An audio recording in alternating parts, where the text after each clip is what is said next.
অনেক উপর থেকে সাই সাই করে নিচে পড়ে যাচ্ছে, ক্রমশ তলিয়ে যেতে যেতে হুট করে ঘুমটাই ভেঙে গেল। এমন অতি পরিচিত কিছু স্বপ্ন, বিশেষ করে দুঃস্বপ্ন ঘুরে ফিরে আমাদের তাড়া করে।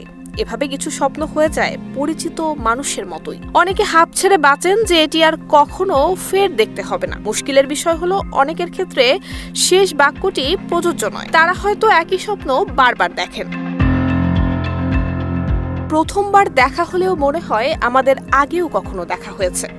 এমনটা কেন ঘটে তা নিয়ে মনোবিজ্ঞানে বহু ঘাটাঘাটি হয়েছে। এমনকি স্বপ্ন নিয়ে দাঁড়িয়ে গেছে অনিউরোলজি বা স্বপ্নবিজ্ঞান নামের আলাদা একটি শাখা। স্বপ্নের পিছনে নাটের গুরু হিসেবে বাকি সব কাজের মতোই ভূমিকা রাখছে মানুষের অবচেতন মন। জীবনের গুরুত্বপূর্ণ বিষয়গুলোই আসলে এতে ভূমিকা রাখে। এর মধ্যে অসম্পূর্ণ চাহিদা, হতাশার ক্ষেত্রে কিংবা অতীতের এমন কোনো সমস্যা যার এখনো কোনো সমাধান হয়নি ইত্যাদি বিষয় অন্যতম। সবচেয়ে বড় ভূমিকা রাখে অবচেতন মনের ভয়। বারবার দেখা স্বপ্নগুলো মোটা দাগে দুই প্রকার, সাধারণ এবং বিশেষ।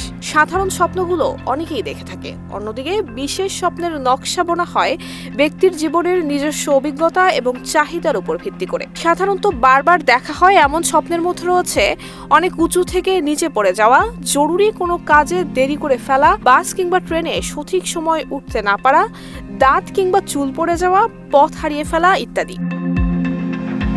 অনেকের জন্য পুনরাবৃত স্বপ্নের চক্র একসময় স্বাভাবিক হয়ে এলেও কারো কারো মানসিক স্বাস্থ্যের উপর বিষয়টি নেতিবাচক প্রভাব ফেলতে পারে। ভালো ঘুম না হওয়া, দুশ্চিন্তায় জড়িয়ে পড়া, মাথা ব্যথা ইত্যাদি বিভিন্ন সমস্যাই হতে পারে। সেক্ষেত্রে জীবনযাপনে কিছু ইতিবাচক পরিবর্তন আনা যায়, যেমন ঘুমানোর আগে নির্দিষ্ট একটি সময় সব ধরনের ঝুট ঝামেলা বাদ দিয়ে ফোন কিংবা অন্যান্য ডিভাইস দূরে সরিয়ে নিবিষ্ট মনে মেডিটেশন কিংবা ধ্যান, আরামদায়ক গান শোনা অথবা কারো কারো জন্য প্রার্থনাও কার্যকর হতে পারে।